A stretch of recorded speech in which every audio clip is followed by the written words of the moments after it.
Hello and welcome to ISI Insiders, the flagship podcast of siders, insiders, outsiders, broadsiders, presiders, subsiders, B-siders, A-siders, residers, consider siders? Well, that might be someone who considers siders. So here on ISI Insiders, we get a chance to go inside of ISI, the famed and now 50-year-old Information Sciences Institute at the University of Southern California, to meet some ISI insiders. And these are the folks from across the Institute who are doing a range of crazy cool tech and science work. And I aim to better understand their what, their how, and their why. That is, what are they doing? How did they come to be doing it? And perhaps more importantly, why? With their ability to literally go anywhere else, to do whatever they want somewhere else. Why are they here at ISI working on this right now? And why, dear listeners, might you care? Well, hello, again, I'm Adam Russell. I'm the director of the AI division at USC's, that's University of Southern California's ISI, and I'm your podcast host. And along with Nina, the Wonder Editor, I'll be serving as your virtual guide as we talk to some of these ISI insiders. Because I think talking to the folks doing the work, not just talking to folks who are talking about it, might give us a better sense of where things may be headed, or at least where these folks think we might be headed, as well as where they think we should go and how we might get there. And now this gets super exciting when one of these folks, one of these ISI insiders, happens to be someone like our guest today, Dr. Yolanda Gil, who's been in AI for decades. I think I can say that, as well as having had a real hand in the shaping of our research and development ecosystem here in the United States in every way, building talent in the next generation, raising students, and empowering people even like myself, and providing expertise to policy and standards and scientific investment strategy at all levels, from the Institute where we're here now, to the University of California, to California itself, to even the nation and internationally. But I know her much more familiarly as Yolanda, Principal Scientist, Senior Director for Strategic Initiatives in AI and Data Science at ISI, and frankly, confidant and mentor. So with that introduction, Yolanda, thanks for being on ISI Insiders. I'm so excited to talk about research and the Information Sciences Institute and all the great work that we do. I can't wait to hear it. But first, we're going to throw you a couple of curveball questions, which is I want you to talk about that, but I want you to go back in time and talk about it to your 12-year-old or 14-year-old self. Explain to young Yolanda, how did you end up where you are now? And would that young Yolanda be surprised to find this, or be like, oh, well, that makes perfect sense? Young Yolanda was very logically minded, always trying to find logic in the most crazy problems that she was confronting in the world. And I think she would understand perfectly well how I want to use technology to empower people, to help people, to build a future together. So I think she would be very excited to hear that she was able to learn so much and share so much of this path towards the future. That's great to draw the line. But why was logic so powerful to young Yolanda? What did logic afford you? That, I know I have two, my kids, my own. Logic is not always intuitive or instinctive. What was it about logic that she loved?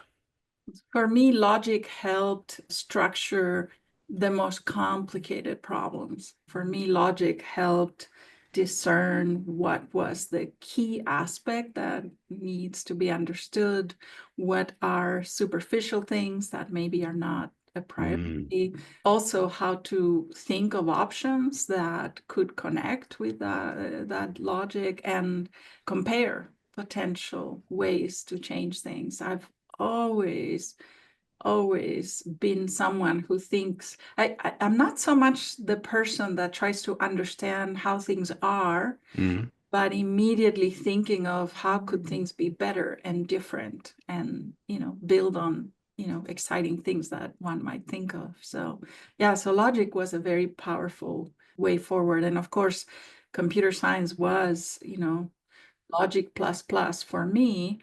And it's interesting because from the beginning of my career, I worked on hard problems, and they happen to be problems that involve people. Those are the hardest problems. So even though my interest is and always has been the logic side of hard problems, I'm not a formal theorist or an algorithmic researcher. I love thinking of how AI is helping someone do a very complex task, how to exchange knowledge, how to best supplement a human's thinking, how to best surprise a human, how to best convince a human of certain things. So I've always worked on user-centered AI, which is interesting that I didn't gravitate towards the more formal algorithmic side of computing. Yeah, because it strikes me as that's the logic side. When you get to people, I mean, it's interesting. So when I was at DARPA, right, as a social scientist, I was oftentimes briefing behind people who do physics and engineering and chemistry and natural sciences. Well, here's the hard sciences, and I would be introduced as the person who did the soft sciences. But to your point, like it's actually the hardest science because our electrons are thinking and feeling, and sometimes the notion that like logic applies to human behavior, that's a stretch.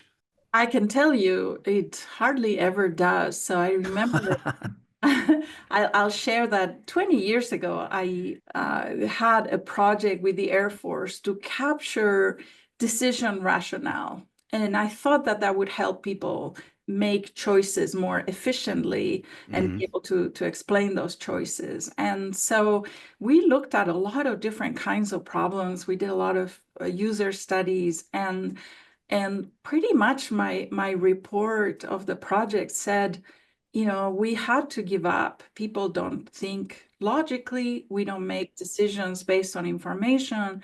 We make decisions based on something, and information is a big part of that. But, we could not pin down what the factors were Interesting. that really gave us a harness on capturing how humans made those decisions.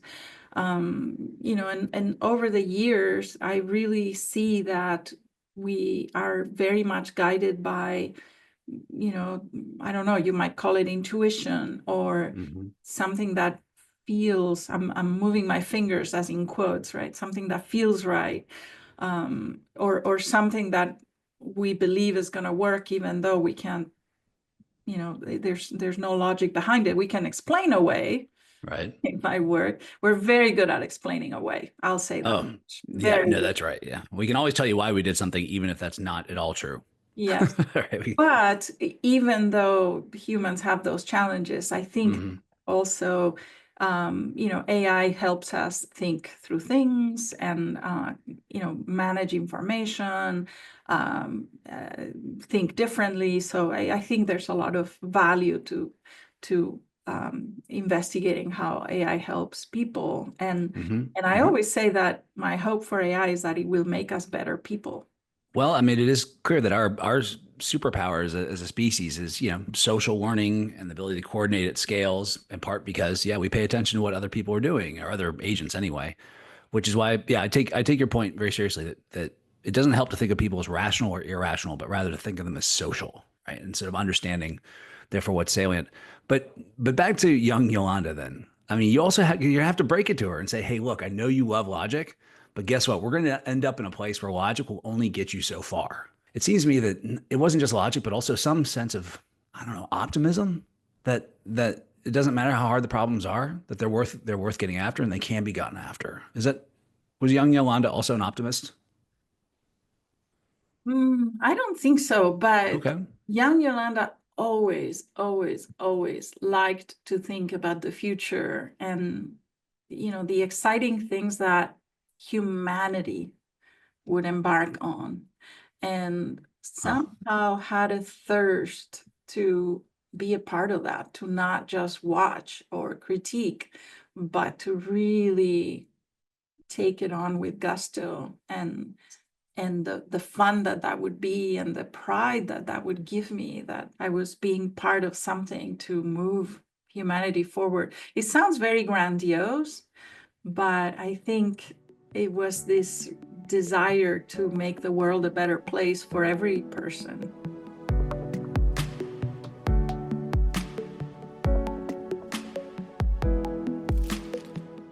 Let's talk about how you got to ISI. I mean, why here?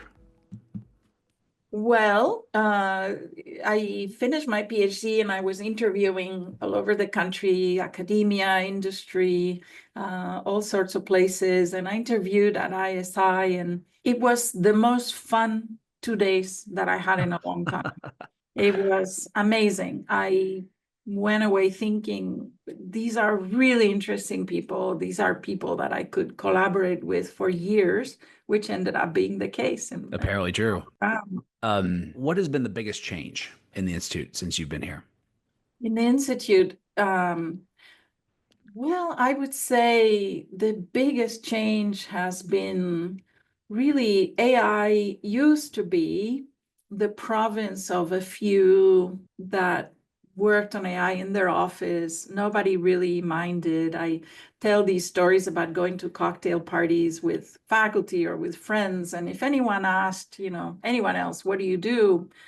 Everybody would be fascinated. But if you said, oh, I do research in AI, everybody would start to turn away, like this is not an interesting person to talk to somehow.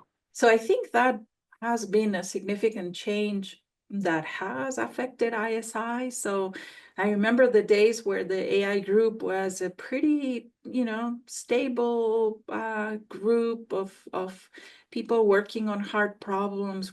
It was really the same group of us working on these things. And then AI started to become more, not a thing of the lab, much more practical in the world, much more of interest. At some point, maybe 15 years ago, a lot of our colleagues would go to industry. That was something that had not happened in a very long time. Yeah. So we started to have an institute where people would come and go to industry and from, and really be more changing Mm-hmm. colleagues and changing projects, and I think the last 5 years have been even more so. So anyway, I'm just very grateful to be this old and to be around to see all of these changes in the field. Yeah, I remember telling my colleagues, machine translation is such an impossible problem. This was 30 years ago, right? Such an impossible problem. I feel sorry for you to work on a problem that you're not going to see success during your lifetime. That's what I would say 30 years ago. Mm. And so, because, my research was in human interaction, so we would be able to do something practical tomorrow. Mm-hmm. But in machine translation, it was just garbage out all the time. It was unusable, it was unreadable, it was incomprehensible. So, fast forward to now, I'm just so grateful to have seen this great revolution in the field. Just so excited. I'm glad. Yeah, no, I'm with you. Obviously, that's why I came here to be part of this. But there are people who think like, well, the AI thing is now it's the tech labs. Now it's industry's role. I know I don't believe that. You don't believe that. But how do you explain how places like the Institute are still relevant in this area? Oh, we are incredible. We are incredible. I know that. I know that. You know that. But help our listeners We understand are that. incredible. I mean, I have to say, so many things that people don't realize that comes out of this kind of research institute, and ISI in particular. So we were doing machine translation projects here at ISI for decades. And one day, one of our researchers went to Google and created Google Translate, and the rest of history. So, it's really incredible to think about how our research is very much impact ready. It's very much, Hmm. ready for the world. We Hmm. don't specialize in the actual, commercialization or Hmm. operations. Hmm. We're always moving to the next big thing or the next big idea, but our impact in the world is very palpable.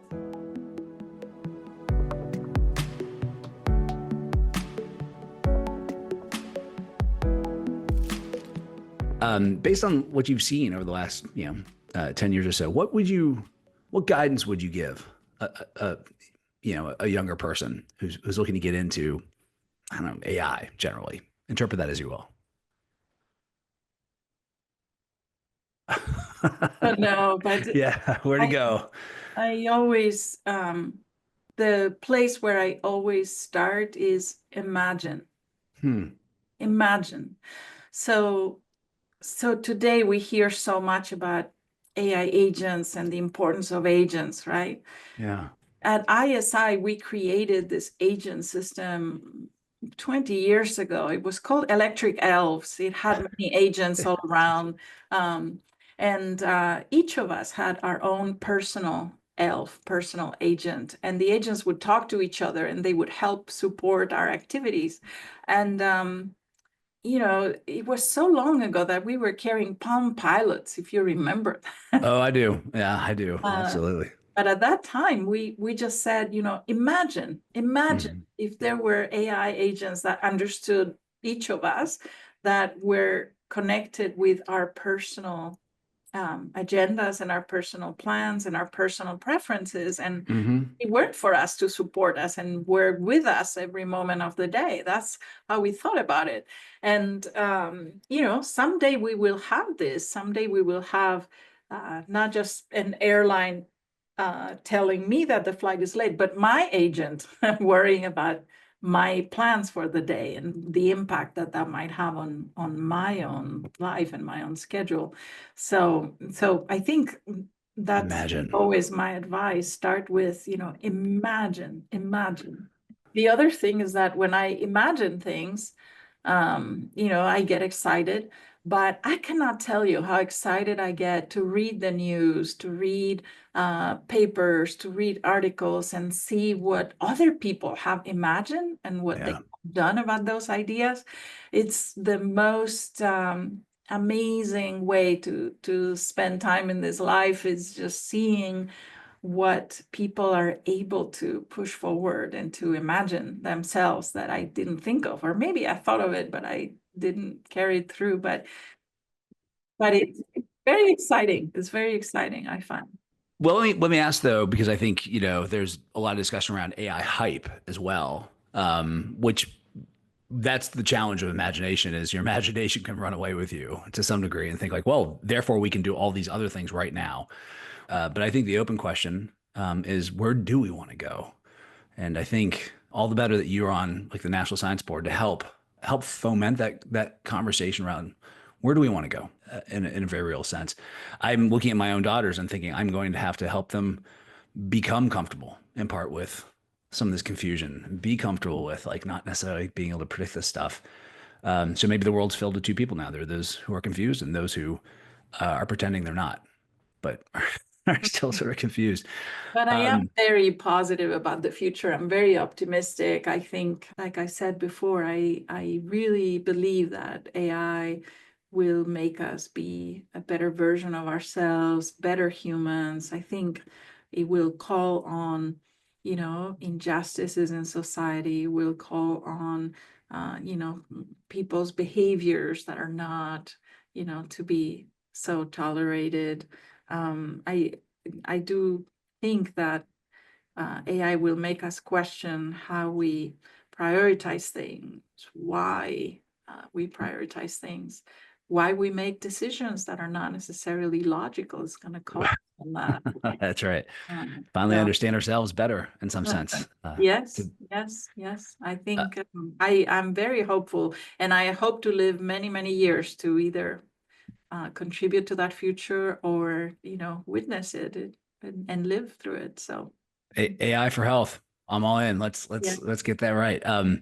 Yeah, no, you of all people have taught me that optimism may not be a management strategy in some sense. We were always taught that at DARPA, but optimism is a competitive advantage, and I have adopted that directly from you. Like focus, hunt the good, focus on that, which is why, and we're running out of time here, Yolanda. I apologize. It's been a fantastic conversation. I have 1,000 more questions to ask you. The good news is I know where you are, so I can ask these questions of you.